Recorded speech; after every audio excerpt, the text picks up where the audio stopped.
ازيكم يا شباب عاملين ايه؟ واخيرا فيديو طويل بعد فترة طويلة جاب لكم النهاردة 3 قصص رعب للمانجاكا جينجي ايتو بنهايات صادمة. فلو الفيديو عجبك ما تنساش ان اللايك بيساعد، ولو انت لسه جديد في القناة فانا هنا بتكلم عن قصص الكوميكس والمانجا وشخصياتها. لو عجبك المحتوى ما تنساش تشترك في القناة وتفعل الجرس عشان يوصلك كل جديد. من غير كلام كتير خلونا نبدأ. القصة الأولى بنشوف قرية وسط الجبال مكونة من بيوت صغيرة، وبنشوف بنت اسمها يوي قاعدة بتبص على جبل فوجي الكبير في هدوء، مش سامعين غير صوت الرياح. من وهي صغيرة اتعودت تيجي تبص على الجبل لأن الجبل كان دايما بيحسسها بالسلام النفسي والمكان اللي بتلجأ ليه من وجع بيتها. لما بترجع البيت بنستغرب من المنظر، بيكون كئيب ومتغطي بالزيت في كل مكان، الأركان، الحيطان، في طبقة سميكة من الشحم وريحته كانت بشعة. والدها كان فاتح مطعم مشويات صغير في الدور الأرضي تحت البيت، لكن تهوية البيت كانت سيئة وده اللي سبب في وجود الشحوم دي كلها. يوي بتحكي عشان هي كمان عايشة مع أبوها وأخوها الصغير، البيت ما كانش بينضف، حتى الهدوم بعد ما بتتغسل كانت بتتغطى بالزيوت والشحوم. أبوها لما بيخش الأوضة ريحته بتكون غريبة، ريحة مقرفة وتقيلة ولزجة، ريحة بتكون مزيج بين عرقه والشحم. وشه كان دهني كأنه عليه طبقة من الزيت، جسمه كله تحسه بيعرق زيت. أخوها ما كانش يختلف عنه كتير، يمكن أسوأ. أخوها جورو أصغر منها بسنتين وعنده إدمان غريب لشرب الزيت، كان بيستنى إن أبوه ما يكونش موجود وبيروح المطبخ عشان يقدر يشرب إزازة زيت كاملة. ولما كانت بتشوفه كان بيشد شعرها وبيهددها إنها ما تقولش لأبوها. مع الوقت بتقرف من البيت بسبب أبوها اللي ريحته عرق مدمج مع زيت، أو أخوها اللي بيضربها ويضايقها. كانت بتقعد في أوضتها تركز على نسبة الزيت اللي في الشقة، لحد لما في يوم وصلت نسبة الزيت ل50%. وكل ما النسبة تزيد كانت بتشوف أخوها بيشرب كمية زيت أكتر. بيعدي الوقت وأخوها بيوصل لسن المراهقة وبيبدأ يظهر على وشه حبوب مزيتة ودهنية. لما كان بيحاول يضغط على واحدة كانت بتطلع مادة دهنية لزجة مقززة بتخليه يتوجع، والموضوع كان زاد سوءا لما دخل المدرسة. زمايله كانوا بيتنمروا عليه وبيضربوه وبيتريقوا على شكله، واللي كانت بتشوف الكلام ده كله من بعيد هي أخته يوي، واللي كان صعبان عليها وبتبصله بشفقة ومش قادرة إنها تساعده. هو كان صعبان عليه نفسه وكرامته المتهانة، ولما بيروح بيصب غضبه بالكامل على أخته وبيقول إنها كانت بتحاول تضحك عليه. ساعتها أبوه بيتدخل وبيحاول يوقفه. جورو بيغضب وبيلومه إن جسمه كله بقى زيت مقزز بسببه. مش بس كده، ده بيفقد أعصابه وبيبتدي يضرب أبوه وهو عمال يشتمه. يوي كل ده بتراقب من بعيد في خوف ومش عارفة تعمل إيه. بعد الخناقة أبوها بيقعد على الأرض عاجز، مش عارف يعمل إيه غير إنه يحس بالذنب. بيطلب منها إنها تجيب له منديل عشان يمسح دمه. مع الوقت أخوها إدمانه لشرب الزيت بيزيد، دايما في المطبخ وبيشرب الزيت بشكل هستيري كأنه مخدرات مش زيت عادي. بيخلص إزازة الزيت وبيطلب من أخته تروح تجيب له تاني. الأرضية، الحيطان، المفارش، كل حاجة مغطياها الزيت. مع الوقت بنشوف تصرفاته بقت أغرب، بقى بيحط إيديه الاتنين وبيضغط على وشه. بنشوف مشهد بشع، حبوب كتيرة على وشه، وأول لما بيضغط بيطلع مادة دهنية لزجة بتنتشر على وش يوي، وبتقوله كلمة واحدة بس، هي إنه مقرف. Disgusting!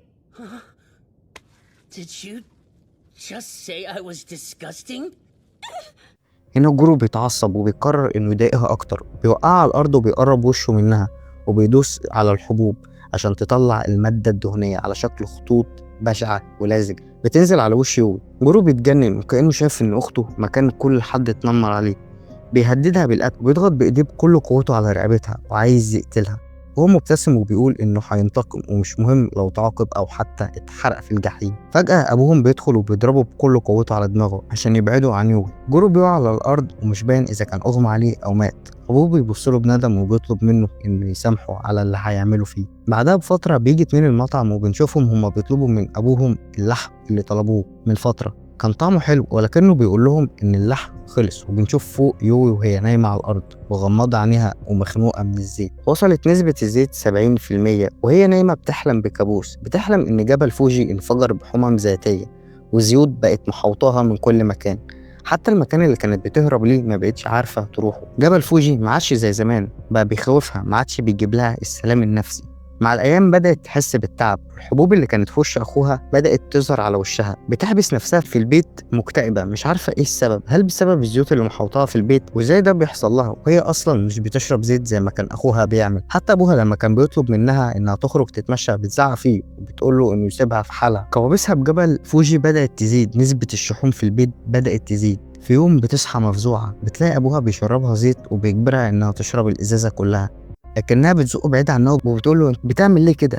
كان بيبرر لها إنه حس إنها جعانة، كان بيحاول إنه يساعدها مش أكتر بابتسامة مزعجة. بتقول له إنها مش جوره، لكنها بتفهم خلاص وبتعرف إنها وهي نايمة أبوها بيجبرها إنها تشرب الزيت، وده السبب إن الحبوب تملى وشها. كان عايز يخليها نسخة طبق الأصل من أخوها، بس مش عارفة إيه غرضه. يو بقت بتسهر عشان خايفة ومش حاسة بالأمان مع أبوها. بعدها بأيام المطعم بيتقفل وأبوها بيقعد من شغله، كان بيقعد في نص الأوضة وماسك إزازة زيت كبيرة وبيقعد يشرب منها. لما بابا بيخرج من حمام البانيو بيكون مليان زيت. البيت نسبة الزيت فيه وصلت 90%. السقف بدأ ينزل خيوط من الزيت والشحوم التقيلة. يو بتسمع صوت غريب في المطبخ، بتلاقي أبوها، وأكتر مشهد صادم، أبوها بيقطع في رجله ومش حاسس بأي ألم، والزيت بينزل بكثافة من رجله المخلوطة بدمه. يو كانت واقفة مصدومة وبتراقبه في منظر مرعب. أبوها بيكمل تقطيع في رجله وهو بيقول لازم أكمل شغل، لازم أأكل الزباين. نسبة الزيت وصلت في البيت ل100%. كل الحيطان، كل ركن مليان بالزيت الغزير. وبتنتهي القصة لحد هنا. القصة التانية. في شارع هادي آخر النهار بنشوف ولد اسمه ماكيتا ماشي جنب زميلته ريسا، باين عليها حالة من الذهان، عينيها سرحانة في الفراغ وكأنها مش عارفة الطريق. وهما في الطريق ماكيتا بيحاول يعرفها مكان بيتها وهو مين. ولما وصلوا باب البيت ريسا فتحت لهم الباب وهي بتسألها اتأخرتي ليه، والقلق باين عليها. لكن ماكيتا بيقولها اللي حصل، بيقولها انه قابلها في الطريق، ولما نده عليها ريسا ما ردتش عليه وبصت له كأنها ما تعرفوش رغم انهم زمايل في الفصل. فبيقرر ماكيتا انه يوصلها البيت. بعدها ماكيتا بيفهم ريسا انها مش فاكرة اي حاجة. ساعتها الام اتخضت وقلبها وجعها. بنتها واقفة قصادها لكنها مش حاسة بحاجة حواليها، كأن روحها سابت جسمها. بعدها على طول ريسا بتقرر انها تروح للدكتور عشان تكشف على بنتها. لكن الغريب ان الدكتور بيقول ان مفيش اي مشكله في دماغها وان ممكن يكون السبب نفسي. اكيد شافت حاجه غير طبيعيه ومقرفه تخليها في حاله الذهان دي. بعدها بكام يوم ماكيتا بيجي يزور ريسا عشان يطمن عليها. ريسا بتبقى حاسه بالقلق وبتسال اذا كان حصل لها اي حاجه في المدرسه، لكنه بيجاوب بالنفي. ماكيتا بيروح يقعد مع ريسا، ولكن هنا ريسا بتبتدي تتكلم معاه رغم انها لسه مش فاكره اي حاجه غير اسمه. بس ماكيتا بيتكلم معاها بلطف وبيطمنها وبيقولها انهم هيعملوا ذكريات جديده من الاول وان مفيش اي مشكله. وباين قوي ان ماكيتا معجب بيها وانهم ممكن اصلا يكونوا اكتر من اصحاب قبل ما ريسا تفقد الذاكره. بيمشي ماكيتا من عند ريسا وبيجي الليل وبيحصل حاجه غريبه. ريسا بيبان على وشها الرعب والقلق وبتسمع خبط متواصل على الباب والعرق نزل على وشها. لكن فجاه الباب بيتفتح ببطء وبيظهر كائن بشع شبه دودة 44 مغطى بالشعر والحفر السوداء. جسمه بيزحف بصوت مقزز. ريسا أول ما بتشوفه بتبدأ تصرخ بصوت عالي وبيجيلها هستيريا.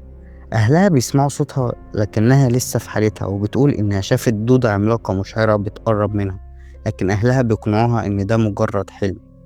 تاني يوم ماكيتا كالعادة بيروح لها عشان يطمن عليها وبتبدأ تتكلم معاه وتحكي له اللي شافته، ولكنه بيبان عليه الاستغراب وبيقترح عليها انهم يتمشوا شوية، وده بسبب انها حابسة نفسها طول اليوم في اوضتها. ريسا فعلا بتوافق، وفي قعدة شعرية في الحديقة ماكيتا بيبص لريسا بإعجاب وبيعترف لها انه معجب بيها وانه اعترف لها قبل كده في نفس المكان لو افتكرت. لكن ريسا بتكون هادية وباين عليها الحزن وبتقول انها مش فاكرة. ماكيتا بينام على العشب وبيقول لها مش مهم، نقدر نعمل الذكريات أحلى سوا. ماكيتا بيقترح عليها تروح معاه بيته وإن أبوه مريض وملزم بالسرير وإنه مش هيزعجهم. بعدها بشوية ريسا وماكيتا بيتمشوا لحد لما بيوصلوا بيت ماكيتا، لكن قبل ما تدخل ريسا بيسيطر عليها شعور القلق والخوف كأن عقلها بيحذرها من حاجة وبتتردد إنها تدخل، لكن ماكيتا بيشجعها إنها تدخل. ريسا بيجيلها فضول إنها تعرف عن أبوه وحالته المرضية. ماكيتا بيقولها إن أبوه كان كاتب وبيكتب روايات تاريخية، ولكن في حالته دلوقتي ما يقدرش يعمل كده ولا حتى قادر يكتب اسمه. وبتسأله عن مامته لكن بيقول بهدوء إنها ماتت أول لما والدته. بتقعد ريسا ولكن بيبان عليها إنها مش مرتاحة. ماكيتا بيحاول يقنعها إنها جت هنا كتير. ريسا مش بتكون مركزة معاه لكنها مركزة مع الأصوات اللي في أوضة أبوه لأنها بتفكرها بنفس الأصوات اللي سمعتها في أوضتها. أبو ماكيتا بيفتح باب الأوضة وهو نايم على الأرض عشان يسلم على ريسا. جسمه بان جدا إنه هزيل، جلده حرفيا مترهل ولازق على عظمه لدرجة إن عظم وشه باين. عينيه حواليها سواد وضحكته مش عادية، تقدر تقول إنها ضحكة شخص فارق الحياة وهو مبسوط. ابتسامته كلها شر وأسنانه بارزة بشكل مقزز. أبو ماكيتا بيهزر مع ريسا بيقولها إنه ممكن يبقى حماها في المستقبل، عشان كده لازم يرحب بها كويس. بيبدأ يقول كلام بشكل مريب، بيقول إن حالته بتسوء مع الوقت وبيوصيها إنها تاخد بالها من ابنه ماكيتا لما يموت، لكن ريسا مش بتحس إنها مرتاحة وإن في حاجة غلط فيهم. أبوه بيقول إنه هيرجع أوضته تاني. ريسا بتكون مركزة مع تفاصيله المريبة، وشه وأسنانه البارزة أو ضحكته المريبة اللي مليانة شر.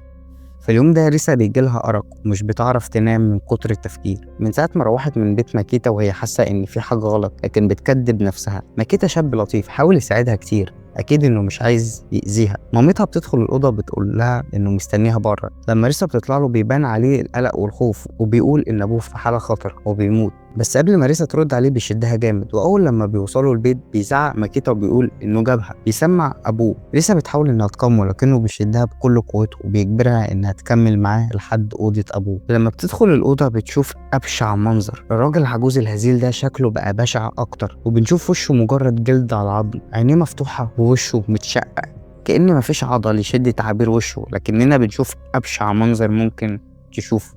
بنشوف أدمغة ياما أوي متصلة بدماغه، عاملين شبه الدودة المشعرة، نفس الدودة اللي ريسا شافتها في أوضتها.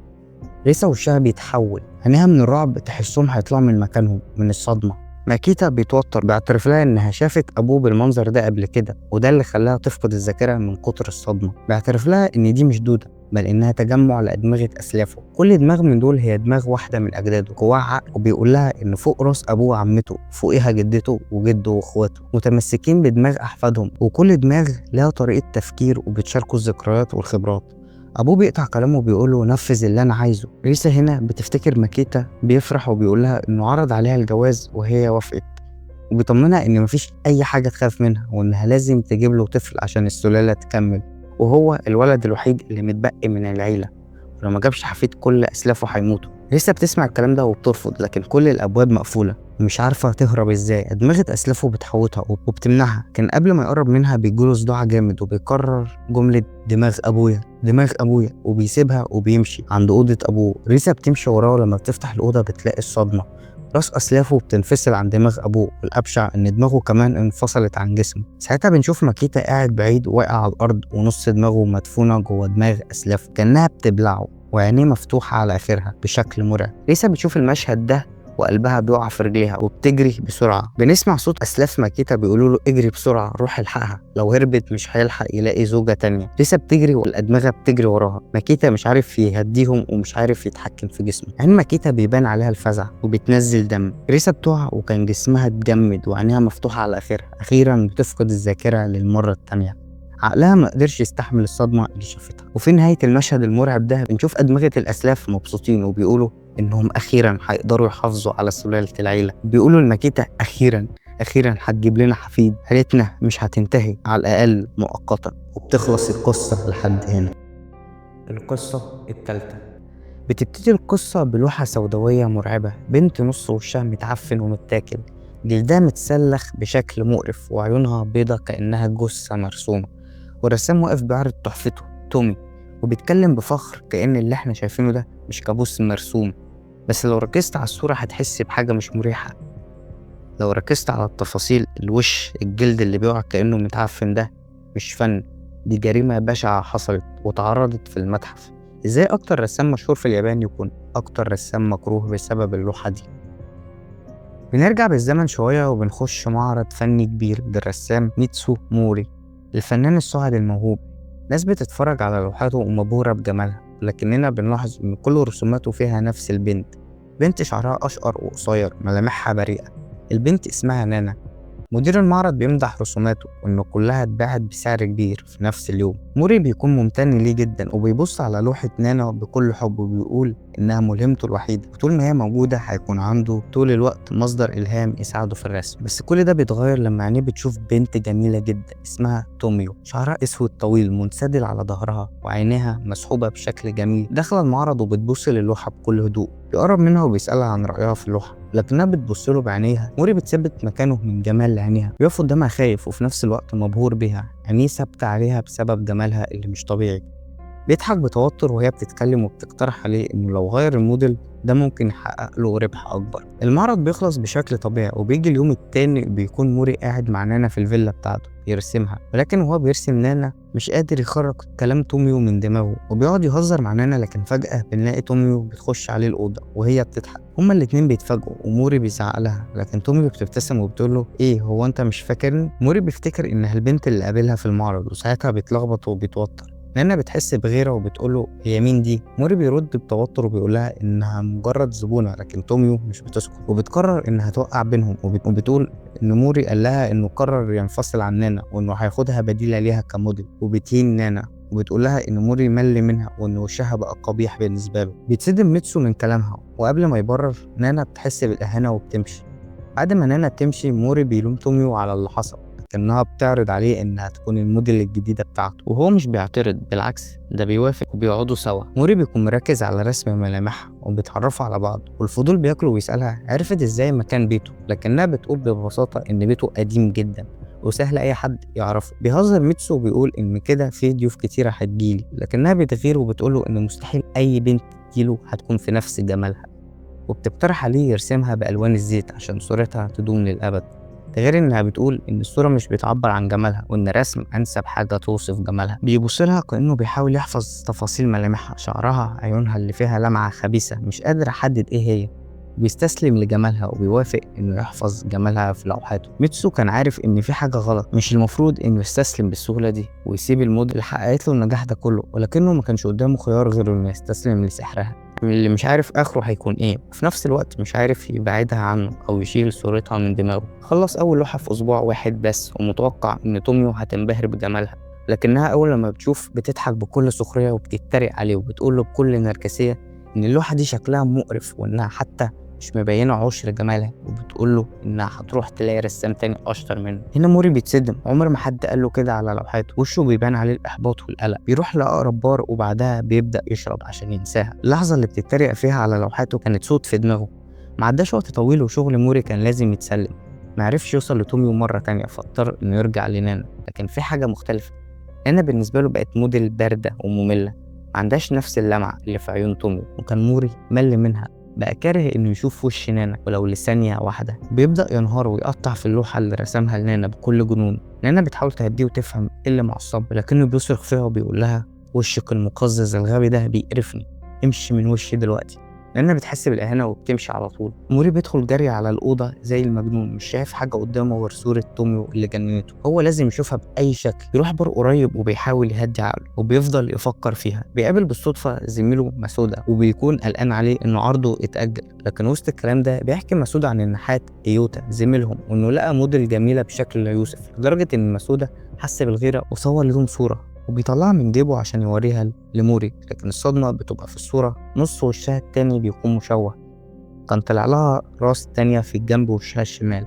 عيونها كانت ثابتة ومش بتغمض، ووش مشوه بيصرخ بس من غير الصوت. موري مش بيسكت وفاكر ان في مؤامرة وان صاحبه ايتا هو اللي بعت له توميو علشان غيران منه. بيروح البيت بكل عصبية وهمجية، لكن لما بيفتح له ايتا موري بيتصدم من شكله، كأنه لسه صاحي من كابوس. ملامحه فيها هدوء مرعب، كأن حزن الدنيا كلها تجمع كله على وشه.